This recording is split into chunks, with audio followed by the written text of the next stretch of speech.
Bismillahirrahmanirrahim. Assalamualaikum warahmatullahi wabarakatuh. Alhamdulillahi rabbil alamin. Assalatu wassalamu ala rasulillah wa ala alihi wa sahbihi wa mawala, amma ba'd. Alhamdulillah, pada malam hari ini kembali kita melanjutkan kajian kita dalam menyelesaikan kurikulum pada bidang tauhid atau akidah, dan sekarang kita masih pada kitab tauhid, yaitu bab man tabarraka bi syajaratin aw hajarin wa nahwihima. Bab siapa yang mencari berkah pada batu, pohon dan semisalnya. Jadi orang Makassar bilang barakakna, ya, barakakna, mencari berkah. Jadi cari berkah pada batu, pada pohon, dan yang semisalnya. Mungkin bekas air minum gurunya atau ulamanya, barakakna, ya kan? Ini akan dibahas nanti, ya, tentang mencari berkah. Kita harus yakini bahwa tidak ada yang memberi manfaat, kan berkah artinya kebaikan.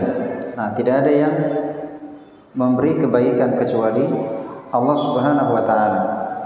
Dan telah kita bahas bahwa sesuatu atau kebaikan itu adalah kalau dia ada hubungan sebab akibat. Misalnya, ya, apalah sehingga seorang mendapatkan kebaikan, dan itu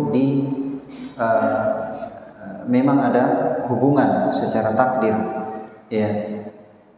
Sekarang kalau kita yakini bahwa ini ada barakahna, maksudnya ada kebaikannya, batu ini, pohon ini, ya, dinding ini, tiang ini, cincin ini, ya, ada barakahna, maksudnya mendatangkan kebaikan. Nah, sebutkan di selanjutnya, An Abi Waqid Al-Laythi qala kharajana ma'a Rasulillah sallallahu alaihi wasallam ila Hunain. Dari Abu Waqid Al-Laythi, beliau berkata, kharajana ma'a Rasulillah sallallahu alaihi wasallam ila Hunain. Kami keluar bersama Rasulullah sallallahu alaihi wasallam di perang Hunain. Iya. Wa nahnu hudatsa'u ahdin bi kufrin. Dan kami baru saja masuk Islam. Jadi orang baru masuk Islam, terus mereka berangkat jihad di perang Hunain bersama Nabi. Walil musyrikina sidratun yaqufuna indaha. Jadi dulu orang-orang musyrikin mereka punya pohon namanya pohon bidara. Itu sebelum perang mereka gantung pedangnya di pohon itu, barakakna. Gantung pedang di pohon itu. Yaqufuna indaha. Jadi mereka i'tikaf di pohon itu. I'tikaf kan ibadah, ya kan? I'tikaf di masjid misalnya, ya kan? Mereka i'tikaf di pohon itu. Wa yanutuna biha aslihatahum. Dan mereka menggantung pedang-pedang mereka di pohon itu, barakakna, ya, mencari berkah. Yuqalu laha dzatu anwatin.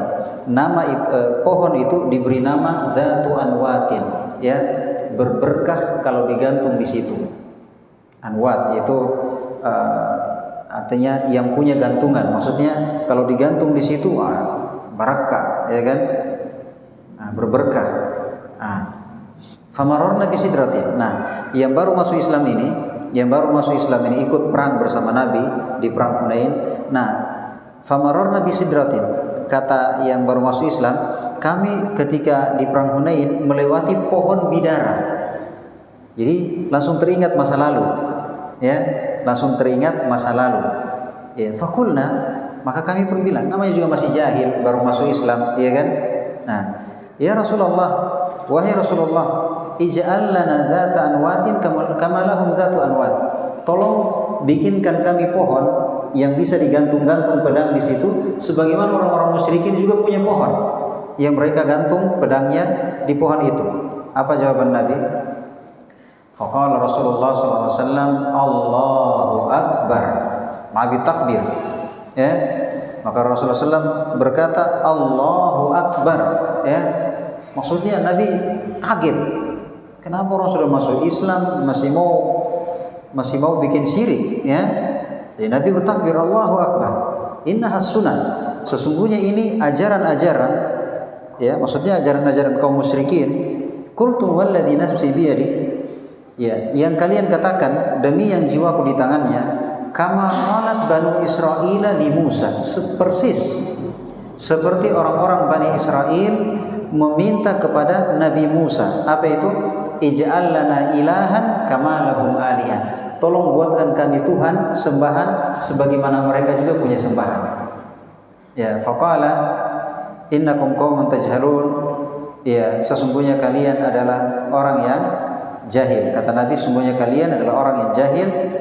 La tarkabunna sanana man kana qablakum, atau sunana man kana qablakum. Kalian akan, ya, kalian benar-benar akan mengikuti ajarannya orang-orang sebelum kalian. Ini kata Nabi. Jadi orang-orang musyrikin punya pohon, ya, punya pohon yang mereka mencari berkah di situ, i'tikaf di situ, gantung pedang di situ untuk keberkahannya, ya. Maka ini kebiasaannya kaum musyrikin. Nabi mengatakan kalian akan mengikuti orang-orang sebelum kalian. Ya, sebelum kita ada Yahudi, ada Nasrani. Nah, kata Nabi, kalian akan mengikuti ajarannya orang-orang sebelum kalian. Maksudnya sebelum datangnya Islam. Sebelum Islam ini kan ada Nasrani, ada Yahudi, dan apa yang Nabi kabarkan ini terbukti. Baru saja pergantian tahun, siapa yang ramaikan? Nah, salah nggak hadits ini? Kata Nabi, benar-benar kalian akan mengikuti ajarannya orang-orang sebelum kalian. Di hadits yang lain semana dengannya, ya, apa namanya, shibron bi shibrin, sejengkal demi sejengkal. Maksudnya sedikit demi sedikit, tapi pasti. Awalnya cuma, ya, gaya rambutnya, lama-lama gaya pakaiannya, ya, lama-lama mulai dirobe-robe lagi celananya, terus perayaan. Pokoknya setan itu ahli, pelan-pelan tapi pasti. Ya. Akhirnya sekarang, ya, jangan ditanya pokoknya apa nak bikin mereka bikin toh. Iya. Berdalil toh ini kan cuma apa? Ya, maksudnya kenapa repot kamu? Maksudnya kayak bagaimana sekali? Hal sini perhatikan, ya. Jadi ini hadits-hadits seperti ini betul-betul membuat kita yakin. Bayangkan ini 14 abad yang silam, 14.400 tahun lebih yang lalu, Nabi sudah bilang bahwa kalian akan mengikuti, ya, orang-orang sebelum kalian. Ya. Ini menunjukkan kenabian. Bayangkan 1400 tahun yang nanti Nabi sudah sampaikan bahwa kalian nanti akan mengikuti ajarannya orang-orang sebelum kalian. Makanya para sahabat tanya, apakah mereka itu Yahudi dan Nasrani? Kata Nabi, faman qalu bala. Ya, kata Nabi, iya. Maksudnya siapa lagi kalau bukan mereka? Iya. Siapa lagi kalau bukan mereka? Taib. Asyahid di sini dalam hadis ini menjelaskan penjelasan hadis secara global. Abu Waqid Al-Laythi radhiyallahu anhu mengkhabarkan, ya, bahwa beliau pernah bersama Nabi sallallahu alaihi wasallam di perang Hunain. Ya. Dan orang-orang musyrikin ketika itu mereka punya pohon keramat, pohon bidara. Itu mereka mencari berkah di pohon itu. Mereka i'tikaf di situ, mereka gantung pedangnya di situ, ya. Kemudian, ya, karena mereka baru masuk Islam dan ilmunya masih pas-pasan, ya, karena mereka baru masuk Islam, ilmunya juga masih minim, ya, masih minim. Ketika suatu perjalanan ketemu pohon-pohon mirip-mirip pohon keramat yang dulu mereka biasa lakukan, muncul penyakitnya. Ya, ini menunjukkan bahwa orang yang dulunya berbuat kesalahan itu boleh jadi dia akan kembali terjerumus, gitu ya. Boleh jadi dia akan kembali terulang karena masih rentan, ya kan? Karena kebiasaan itu tentunya untuk merubahnya juga perlu pembiasaan, gitu ya. Kebiasaan merubahnya itu perlu pembiasaan. Coba misalnya orang yang baru tinggalkan rokok misalnya, kira-kira bagaimana perasaannya kalau habis makan tidak merokok? Nah, pas dia tinggalkan, aduh, kayak hilang apa begitu ya, kayak dunia ini bagaimana, ya. Tapi setelah proses, ya maka akan biasa, ya. Jadi mereka meminta kepada Nabi Shallallahu Alaihi Wasallam agar dibuatkan pohon bidara supaya mereka cari berkah di situ, ya. Sebagaimana orang-orang jahiliyah melakukan hal tersebut, maka Nabi kaget, ya. Nabi kaget, kenapa ada orang Islam seperti ini, ya? Kenapa ada orang sudah masuk Islam seperti ini, ya? Sehingga Nabi bertakbir, ya, kemudian beliau mengkabarkan bahwa permintaan kalian ini persis seperti permintaan Bani Israel kepada Nabi Musa, ya, kepada Nabi Musa. Kemudian Nabi SAW mengkabarkan bahwa umat Islam ini, ya, akan mengamalkan amalannya orang-orang Yahudi dan orang-orang Nasrani fi kulli syai'in, ya, dalam segala sesuatu, minasyirki wa ghairi, baik kesyirikan maupun yang lain. Dan ini betul. Apapun yang dibikin orang kafir diikuti oleh kaum muslimin. Mau perayaan apa, mau model apa, semua cerminnya itu sekarang kaum muslimin, itu kiblatnya barat. Ya. Mereka bangga kalau mirip, kalau pokoknya persis apa Nabi bikin mereka, itu tuh Nabi bikin. Sungguh benar sabda Nabi Shallallahu Alaihi Wasallam. Iya, oleh karena itu hendaknya kita bersyukur kepada Allah Subhanahu Wa Taala di tengah banyaknya kaum muslimin yang sudah masuk dalam hadits ini, yaitu mengikuti ahli kitab, ya. Tapi alhamdulillah ada segelintir orang yang dipilih oleh Allah Azza wa Jalla untuk senantiasa tegar di atas agamanya, tidak terbawa dengan kebanyakan. Karena ini mayoritas mau dilawan, mau dipengaruhi, nah itu yang banyak. Kita kurang cuma sedikit, ya. Apa tonji kita ini, ya kan? Tapi yang jelas kita yakin, Nabi sudah kabarkan, Nabi sudah ceritakan, ya. Sebelum terjadi, lama-lama sebelum terjadi, 14 abad yang nanti Nabi sudah kabarkan, dan betul, ya. Faedah dari hadits kita bisa memetik 12 faedah. Faedah yang pertama,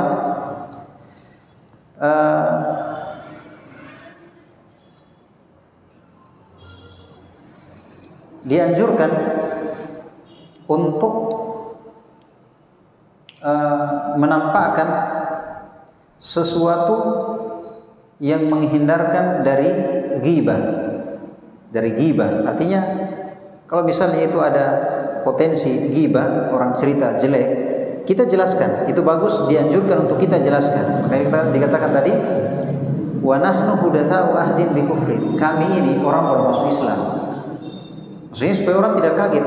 Iya tahu baru masuk Islam, iya kan? Kalau orang sudah lama Islamnya kan ya pasti dicerita tidak bagus. Ya kenapa ini kaum muslimin baru begitu kerja, iya kan? Tapi kalau di sini jelaskan kami baru masuk Islam. Jadi menghilangkan cerita jelek, menghilangkan kesan jelek. Maka ini hal yang dianjurkan. Artinya kalau memang ada sebab seorang bercerita jelek, kita jelaskan untuk menghilangkan hal tersebut. Ya, untuk menghilangkan hal tersebut. Ya. Faedah yang kedua, su'ubatu intiza'il adat min nufusil bashar. Beratnya menghilangkan tradisi. dari jiwa manusia. Ini sudah masuk Islam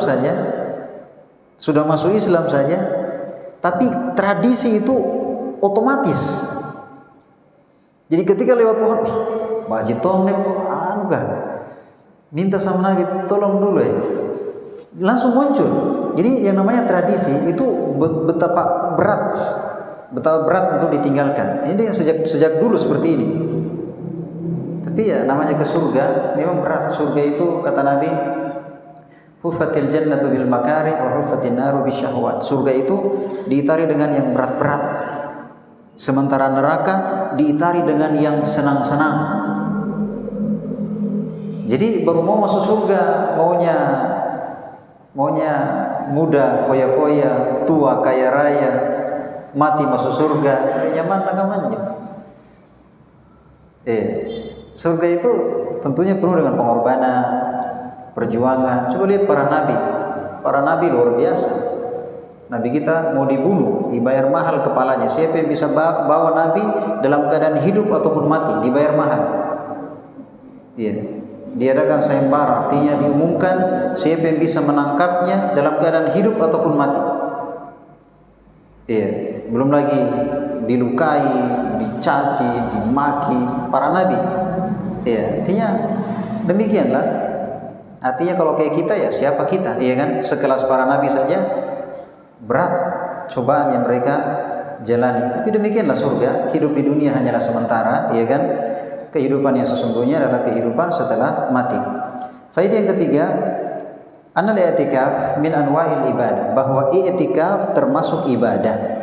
Ingat ya, i'tikaf itu kalau kita i'tikaf di 10 terakhir Ramadan, itu kan i'tikaf. Tapi ternyata sebagian orang ada yang i'tikaf di kuburan, di pohon keramat, di manalah.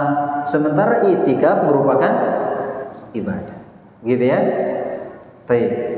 Faedah yang keempat, yu'dzarul jahil bi jahlihi idza tada'a ba'da al-ilm. Seorang yang jahil itu diberikan udzur karena kejahilannya, kalau memang dia tidak ada potensi untuk belajar. Disebutkan tadi dia baru masuk Islam, kan begitu ya? Baru masuk Islam wajar. Tapi kalau sudah lama masuk Islam, sejak lahir Islam, tidak tahu naiseng, ini bukan masalah tidak paham, tapi memang tidak mau. Itu masalahnya. Bukan tidak mau paham, tidak tahu, memang tidak mau tahu. Ini yang jadi masalah. Kalau betul dia tidak paham, Allah kasih udzur. Seperti tadi, dia baru masuk Islam, wajar dia baru masuk Islam, Apalagi baru masuk Islam tiba-tiba jadi ustaz. Baru masuk Islam tiba-tiba jadi ustaz. Ngapain manja? Maksudnya ini Islam, masya Allah ada ilmunya. Mau ilmu apa?